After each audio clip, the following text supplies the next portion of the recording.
సైతానుగాడు నీ జీవితాన్ని ఎంత చిన్నాభిన్నం చేసి గందరగోళం చేసినా, చక్కని ఒక ఆకృతిలో ఉన్న నీ జీవితాన్ని, నీ కుటుంబాన్ని, నీ సంసారాన్ని, నీ జీవితాన్ని చిన్నాభిన్నం చేసేవాడు అయిపోయింది నీ పని అని అంటాడు.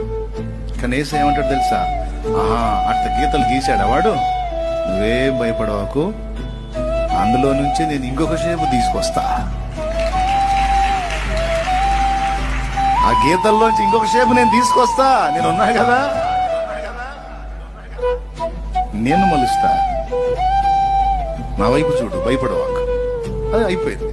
ఆ పిచ్చి గీతలే ఒక జలపాతం లాగా మార్చి పడేసిన చింత్రకారుని వల్లే పిచ్చి గీతల్లాగా అయిపోయిన మన బ్రతుకుని ఒక ఆకృతిలోనికి దేవుడు తేలేడంటారా? ఎంతమందికి విశ్వాసం వచ్చిందండి?